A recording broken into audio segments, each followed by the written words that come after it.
So it's 3 minutes after. We want to make sure that we're taking care of your time. So again, good morning and thank you all for being here. My name is Tamara McMillan and I am a consultant with Guidehouse supporting the CDC's OneLab initiative. A couple notes about the webinar before we dive in. If you're having any technical difficulties throughout, feel free to email the OneLab inbox for support. That's onelab@cdc.gov. If you have any questions throughout the session, insert them in the Q&A function below, and we'll make sure that we get to them during the Q&A session. Now, again, given the number of persons that are here, please know that we might not be able to get to every one of your questions here, but we will definitely make sure you get an answer. Additionally, note that the post for those that are needing live caption has also been dropped in the chat. So please be sure to keep both the caption window open if you need, and also the Teams webinar. So next, we're going to look at our agenda. So today, we will start by discussing new OneLab resources. Then we will go through some introductions. We'll have about a 10-minute Q&A again session at the end where you have an opportunity to sit at the feet of our dynamic presenter. We'll review the questions and do our best again to answer them. And today's session, we will then discuss the upcoming networking events. So now, about the webinar. We will be leaving the chat feature open for your engagement. When utilizing the chat box, please keep in mind the appropriate rules of engagement. Feel free to use the chat to connect with one another, react to one another, what you're hearing, and sharing experiences and asking questions of your fellow participants. If you have a question for the presenter, again, please use the Q&A function, not the chat. Additionally, please engage in respectful and professionalism. We are into inappropriate language, improper conduct, or any form of discrimination may result in removal from the webinar. Please ensure your comments are relevant to the topic, and if the moderator gives direction regarding chat behavior, please comply accordingly. Lastly, please notify the moderators if you're experiencing any technical difficulties or observe any disruptive behavior. I'll now turn it over to our OneLab Network lead, Alicia Branch, to share some of our new and relevant resources. Thank you. Alicia? Thank you, Tamara. Like Tamara said, before we begin the main presentation, I'm happy to announce that the updated version of Ready, Set, Test, patient testing is important. Get the right results e-learning course is live on OneLab Reach and available on the Laboratory Director University page with CME and CEU options. This basic level training helps to ensure that testing personnel have the training necessary to safely and accurately perform CLIA waived patient testing. The link to the updated course has been placed in the chat. Next slide, please.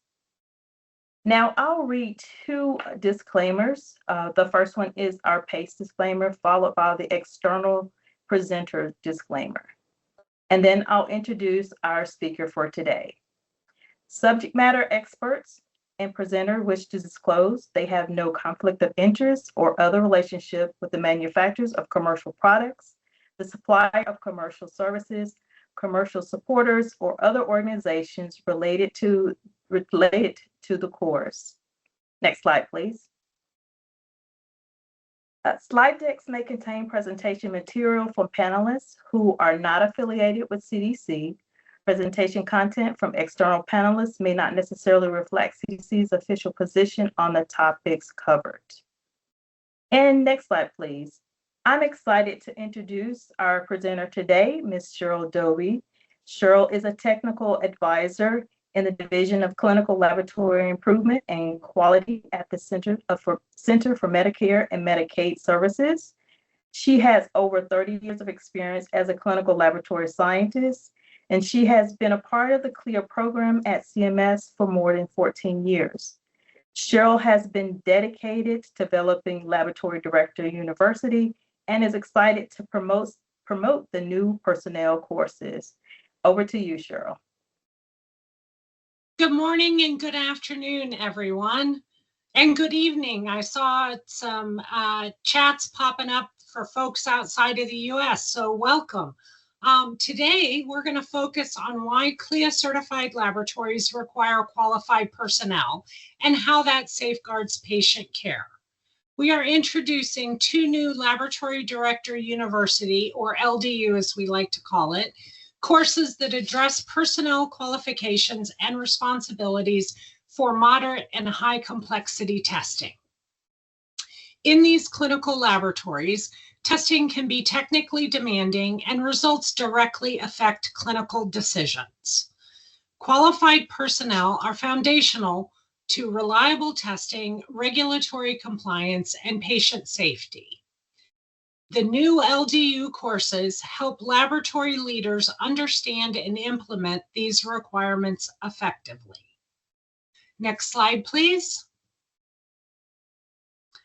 The Centers for Medicare and Medicaid Services, Division of Clinical Laboratory Improvement and Quality, or CMS DCLIC, have partnered with the Centers for Disease Control and Prevention, Division of Laboratory Systems, or CDC-DLS, to develop a comprehensive program aimed to assist laboratories with their compliance to the Clinical Laboratory Improvement Amendments, or CLIA, regulations, enhancing the quality and reliability of clinical laboratory testing across the nation. Next slide, please. By the end of today's session, you will be able to identify the CLIA required personnel positions involved in clinical laboratory testing for laboratories that perform moderate and high complexity testing, and summarize the purpose and scope of the personnel qualifications and responsibilities, moderate complexity testing, and personnel qualifications and responsibility, high complexity testing courses. During this webinar, we will address only those questions that pertain to the event's topics. For all other inquiries, please contact CMS Laboratory Excellence at labexcellence@cms.hhs.gov. And there will be a slide at the end with the CMS contact information in case you didn't catch that email address. And I believe we also just dropped it in the chat. Next slide, please.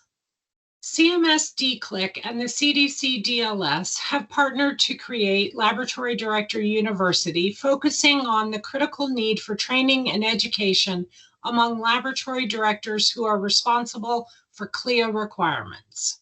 With self-paced learning, LDU's flexible environment offers high-quality education resources that help CLIA laboratory directors who are responsible for the overall operations, administration, and compliance in CLIA certified laboratories.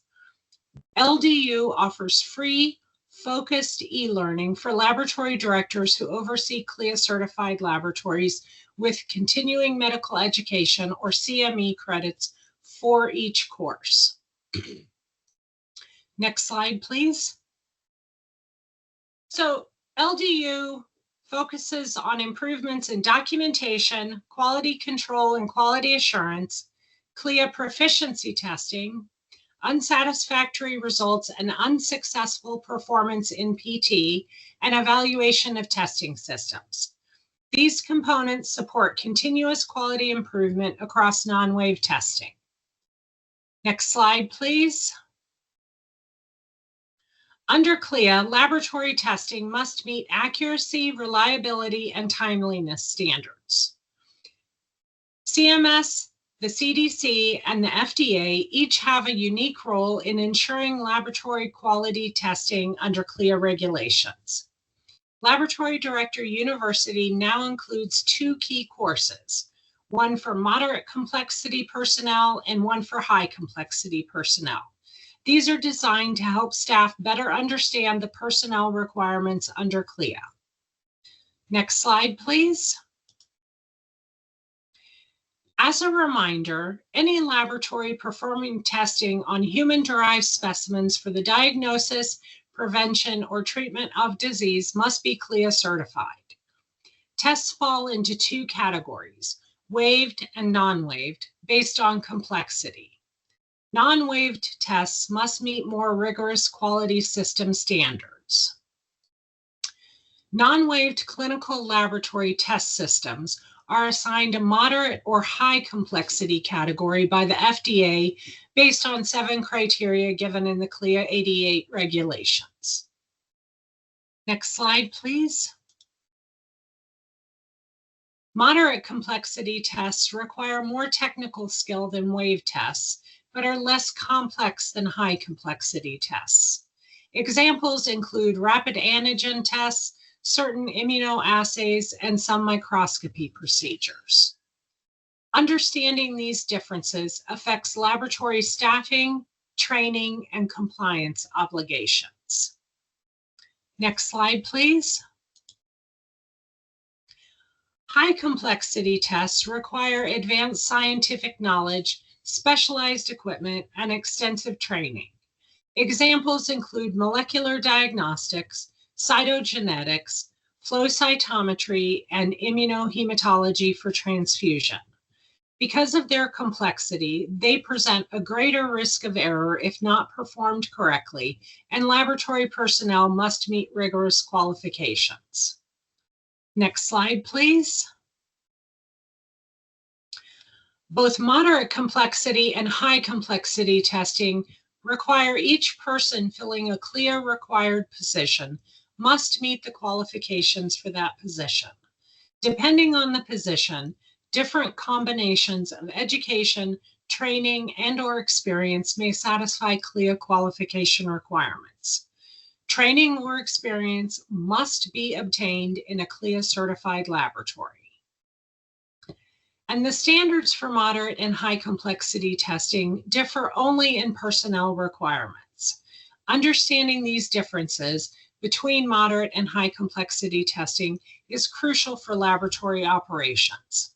Laboratories must ensure that they have the appropriate resources and personnel to perform tests accurately, reliably, and timely. Next slide, please. So this slide outlines the required positions for moderate and high complexity testing. For moderate complexity, required positions include the laboratory director, technical consultant, clinical consultant, and testing personnel. For high complexity, in addition to the laboratory director and testing personnel, additional supervisory roles are required, including the technical supervisor and general supervisor. And for the subspecialty of cytology, the laboratory must have a cytology technical supervisor and cytology general supervisor who provide supervision, as well as a sufficient number of cytotechnologists to perform the cytology functions of the laboratory. Next slide, please. The moderate complexity and high complexity testing courses each explain the required personnel, qualifications, and training of personnel based on the type of testing performed in the laboratory. The courses are designed for individuals who are involved in moderate, and high complexity testing across various specialties and subspecialties.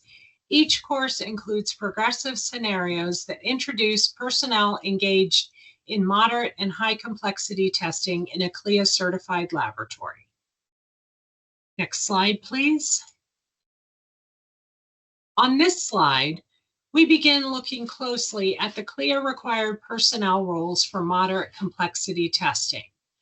Under CLIA Subpart M, each of these roles carries specific qualifications and responsibilities that ensure laboratories maintain accurate, reliable, and timely patient testing.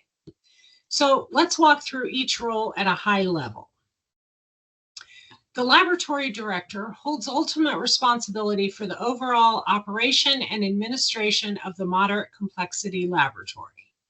This includes ensuring that the lab is staffed with qualified and competent personnel, that test procedures are performed correctly, and that results are reported promptly and accurately.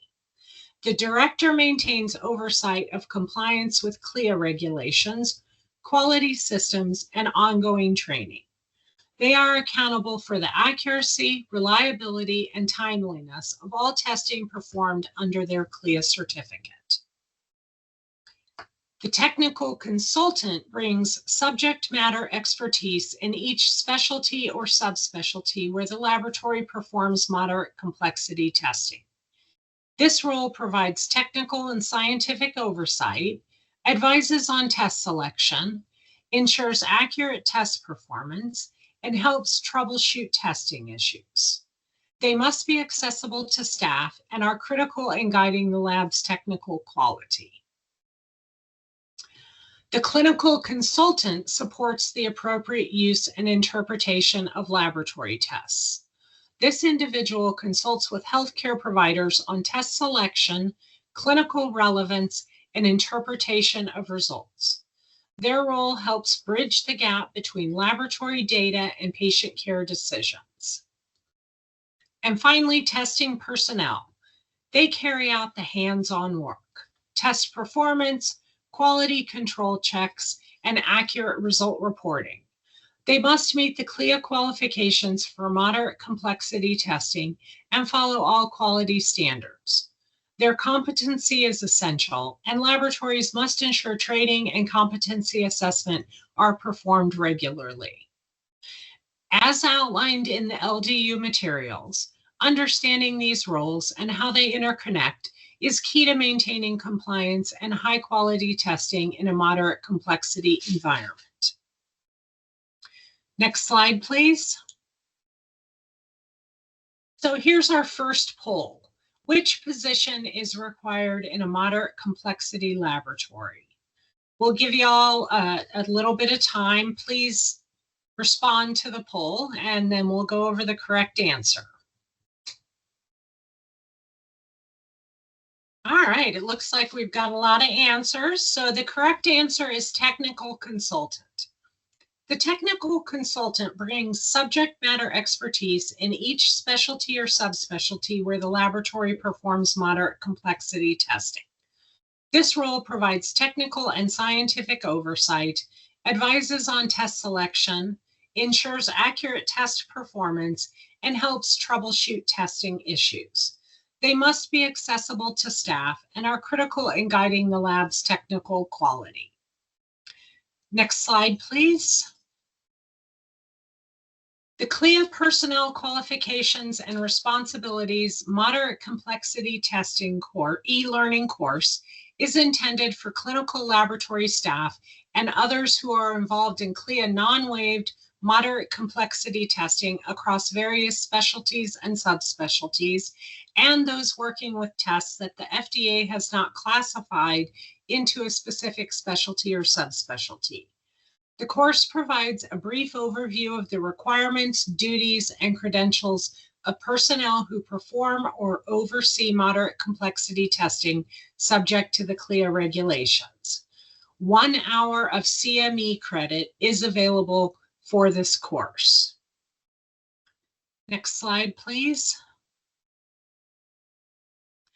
Now we shift to the roles required in high complexity testing, which under CLIA Subpart M include additional supervisory roles due to the greater level of risk and the sophistication of the testing involved.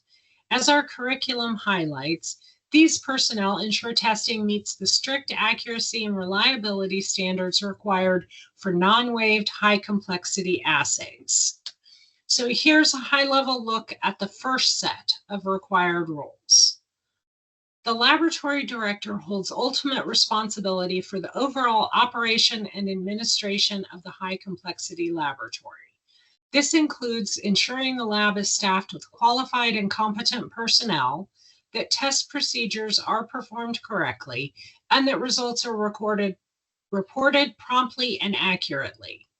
The lab director maintains oversight of compliance with CLIA regulations, quality systems, and ongoing training.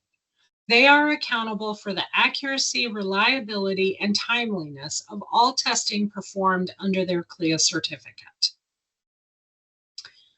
The technical supervisor provides high-level provides expert level oversight within each specialty and subspecialty of high complexity testing. They are responsible for the technical and scientific oversight of high complexity testing, for evaluating new test methods, ensuring proper performance verification, monitoring quality control, and resolving technical problems. The clinical consultant supports the appropriate use and interpretation of laboratory tests. This individual consults with healthcare providers on test selection, clinical relevance, and interpretation of results. Their role helps bridge the gap between laboratory data and patient care decisions. The general supervisor oversees the day-to-day operations of testing personnel engaged in high complexity testing. This includes monitoring test performance, reviewing quality control, ensuring adherence to procedures, and verifying the accuracy of reported results. They provide direct oversight to ensure routine testing meets all CLIA requirements.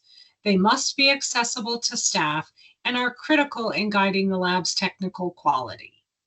These roles form the leadership and oversight structure that upholds compliance and quality in high complexity laboratories. Next slide, please. Testing personnel in high complexity labs must meet elevated education and training requirements. Testing personnel carry out the hands-on work, test performance, quality control checks, and accurate result reporting. They must meet the CLIA qualifications for high complexity testing and follow all quality standards. Their competency is essential, and laboratories must ensure training and competency assessment are performed regularly. And CLIA Subpart M identifies 3 additional personnel categories specific for cytology, which requires unique training and education. Again, these roles exist to ensure accurate and reliable testing, a principle highlighted throughout the CLIA personnel courses. The cytology technical supervisor oversees the technical performance of cytology testing. Responsibilities include verifying workload limits for cytotechnologists, ensuring compliance with proficiency testing, confirming interpretation accuracy for gynecologic specimens, and maintaining quality control systems specific to cytology. The cytology general supervisor provides day-to-day oversight of cytology testing operations. Responsibilities include verifying slide interpretation documentation, tracking the number of slides examined, and ensuring cytotechnologists or cytology testing personnel remain within workload limits and competency expectations. They must meet stringent qualifications, often including state licensure and specialty training. And finally, cytotechnologists perform the microscopic evaluation of gynecologic and non-gynecologic specimens. They document interpretations, track hours and slide counts, and maintain strict adherence to quality assurance requirements. Their expertise is foundational to accurate cytology diagnosis and patient care. Together, these roles comprise the specialized cytology workforce required under CLIA for high complexity testing. They ensure that each step, from slide preparation to interpretation, is performed by qualified personnel capable of meeting strict federal standards. Next slide, please. So we have another poll for you. Do you know which of these positions are required in a CLIA laboratory that performs high complexity testing? Please select your answer to the poll, and then we'll go over the correct responses. All right, it looks like we have a lot of responses. So the 2 positions on this list that are required for high complexity testing are technical supervisor, who provides expert level oversight within each specialty and subspecialty of high complexity testing. The technical supervisor is responsible for the technical and scientific oversight of high complexity testing, evaluating new test methods, ensuring proper performance verification, monitoring quality control, and resolving technical problems.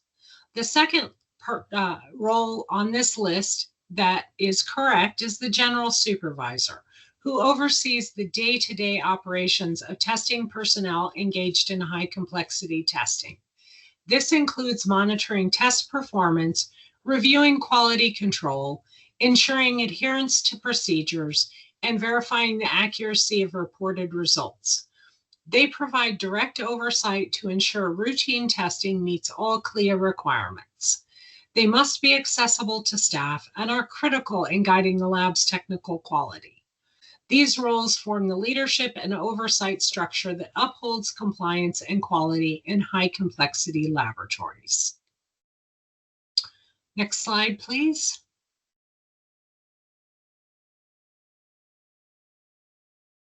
We are excited to introduce a Laboratory Director University Cornerstone course, CLIA Personnel Qualifications and Responsibility High Complexity Testing.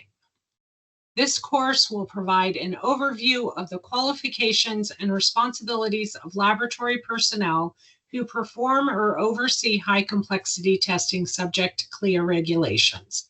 It is designed for clinical laboratory staff and others involved in CLIA non-waived high complexity testing across various specialties and subspecialties, and those working with tests that the Food and Drug Administration has not classified into a specialty or subspecialty. And this course is approved for 1 CME, or continuing medical education credit. And if you're new to OneLab Reach, please create a free account to access relevant education and training resources, earn continuing education units, and download materials. Next slide, please. As part of the LDU personnel course job aids, we have developed a series of personnel qualification checklists. These checklists provide a brief overview of the education and training credentials required for personnel who perform non-wave testing under CLIA. These checklists will provide guidance for laboratory directors and managers looking to fill positions with qualified candidates, or for laboratory personnel looking to track their pathways to qualify for CLIA required positions for moderate and high complexity testing. Each checklist will provide all the qualification pathways for each personnel role. Next slide, please. Here is an example of the checklist for qualifying an individual as a testing personnel performing moderate complexity testing. Mr. Green is reviewing Ms. Smith's qualifications to determine suitability for testing personnel in a CLIA certified laboratory performing moderate complexity testing. Ms. Smith has an associate's degree in medical laboratory technology. As you can see on the checklist, this qualifies her for Pathway 9, which is aligned to the CLIA regulations at 42 CFR Part 493.1423B4. Next slide, please. As you can see, each checklist provides all the pathways through which an individual can qualify for each CLIA designated role, including carve-outs such as blood gas analysis. At the end of each checklist are examples of personnel records that can be used to determine qualifications and a section for notes. Next slide, please. Moving on to an example of the general supervisor qualification checklist for laboratories performing high complexity testing, and Ms. Parks is reviewing the qualifications of Mr. Green to determine suitability to serve as a general supervisor in a laboratory performing high complexity testing. Mr. Green has an associate's degree in medical laboratory technology and over 3 years experience working in a CLIA certified laboratory performing high complexity testing as testing personnel. As you can see, he would qualify under Pathway 4, which aligns to the CLIA regulations at 42 CFR Part 493.1461 C2I and II. Next slide, please.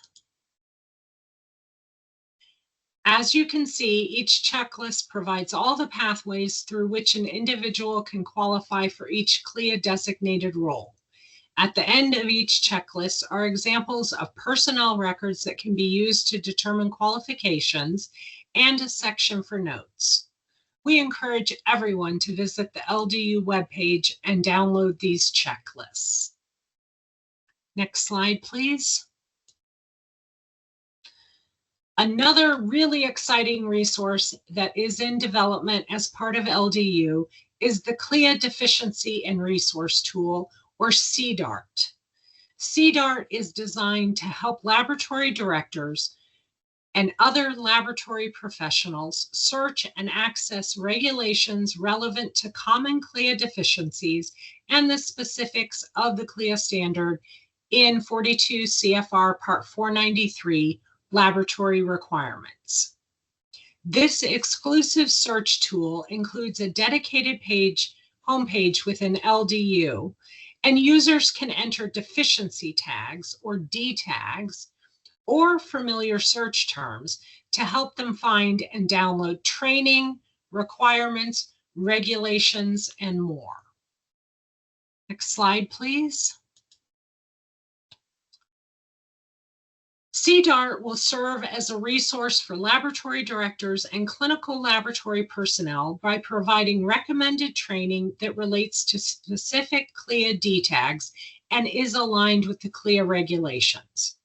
When you select one or more D tags, a list of available e-learnings, job aids, and virtual reality scenarios is presented along with a reference to the appropriate Code of Federal Register details and interpretive guidelines for each D tag. Users will be able to download the results as recommended training. Next slide, please. For example, if you were to search on D5209, CDART will provide the CFR citation, the CLIA interpretive guidelines, and the LDU training resources currently available. We are continually expanding the resources available in CDART. If your search does not return any results, it may be because the corresponding learning pathways and materials are still in development. We anticipate the full list of relevant D tags will be added to the CDART tool by the end of September 2026. Next slide, please.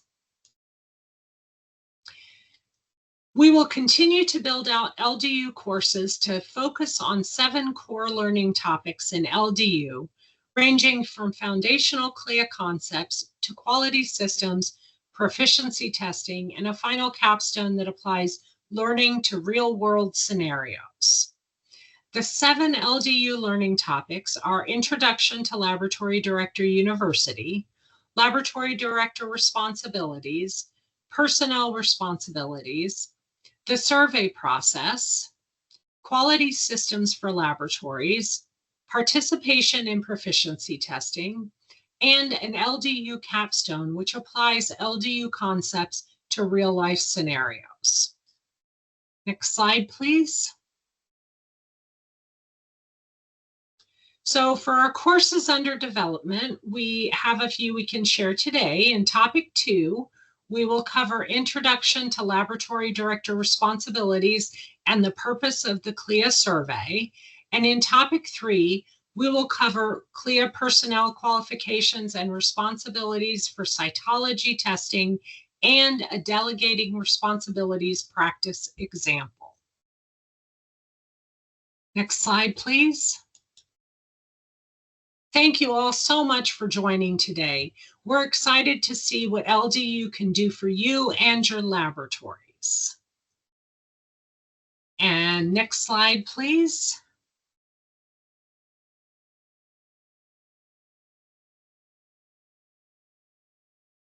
So today we will only address the questions that pertain to the events topics. For all other inquiries, please contact CMS Laboratory Excellence at labexcellence@cms.hhs.gov. Thank you so much. Thank you.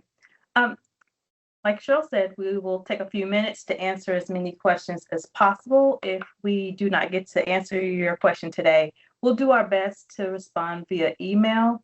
And if you have questions after today's webinar, please feel free to email us at OneLab inbox at onelab@cdc.gov, or you can contact Lab Excellence at cms.hhs.gov for any CLIA related questions. Okay, let's see what we have.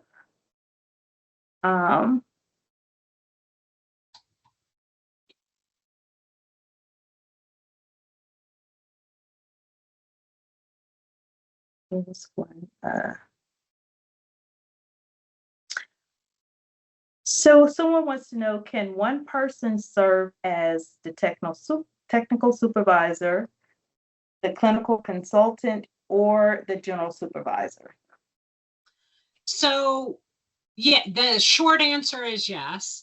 There are actually laboratories out there where the laboratory director is the laboratory director, the clinical consultant, they basically fulfill all the roles in that laboratory.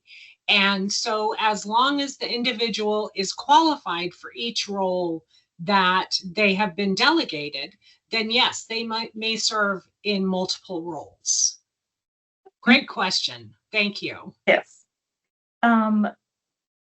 This is a pretty good one. So someone wants to know if a lab, they perform both moderate and high complexity tests, which personnel organizational chart roles should they follow if they do both? So if it depends on what responsibilities have been delegated to what individuals. So if you're talking about a typical hospital lab, which might have sections that only perform moderate complexity testing, like say you have your urinalysis section, and that's all you do in there is urine dips and micros, then those personnel only have to be qualified for moderate complexity. There will have to be a technical consultant, however, who oversees the moderate complexity testing. And then for the sections that perform both moderate and high complexity testing, the individuals will have to be qualified to the highest level of testing that they perform. So if someone is performing both moderate and high, they will have to be qualified to perform high complexity testing. And again, the laboratory will have to have all of the CLIA required positions. So if you're not performing cytology, obviously you don't have to have the cytology positions. But if you're performing moderate and high, the laboratory will have to have one lab director, as many clinical consultants as they prefer, depending on the size of the lab. You might want more. Big hospitals would have a lot of clinical consultants. Small places, the lab director may be the person filling both roles. And then you would have to have sufficient technical supervisors qualified for the specialties or subspecialties that the laboratory performs, general supervisors, technical consultants, and then your testing personnel. Again, great question. Thank you so much for that question. And I think this will probably be help them answer that as well. Could you give the practical difference between a moderate and high complexity testing? So the complexity of a test is assigned by the FDA. when a laboratory, no, I'm sorry, when a test manufacturer develops a new test and submits it to the FDA for approval or / categorization, the FDA has a set of criteria that they use to determine whether the test is moderate or high complexity. And there is the test complexity database at fda.gov that you can look up a specific test, ABC monospot, on the FDA database to determine what complexity that manufacturer's test system is. If a test is not categorized or approved by the FDA, it defaults to high complexity. So thank you for that. Yes. Well, we have time for one more question. Which level of complexity does the bachelor's equivalent, equivalent qualify for? Someone with a bachelor's level. If someone is a clinical laboratory scientist or a BSMT, then they would qualify for high complexity testing as well as moderate complexity testing. Okay. I hope that answers. That's kind of a broad question. I hope that answers your question. I will say that I strongly encourage everyone to go to the checklists that are on the OneLab website where you signed up for this on the LDU webpage. I strongly encourage everyone. The checklists are there to help guide you through a specific individual's education and training to determine what CLIA roles they are qualified to fulfill. So that I strongly encourage you to use those checklists. They should help you. And I believe that the link to that has been dropped in the chat. Excellent. Thank you. You're welcome. So I say thank you again, Cheryl, for joining us. And I look forward to you joining us again to give us more updates with LDU.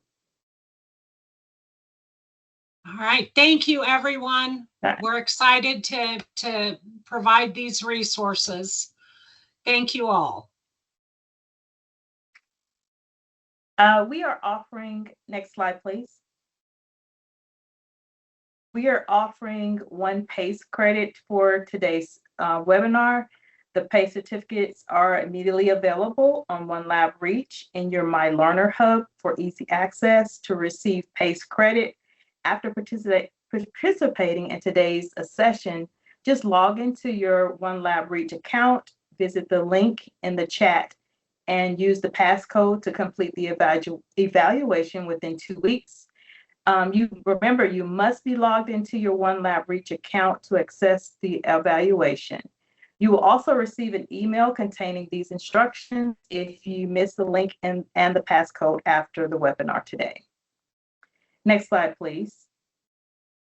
As a reminder, the slides and audio recording of this event will be posted to our website within 2 weeks of today. Again, it's within 2 weeks of today, it will be post both the audio as well as the slides. And next slide, please.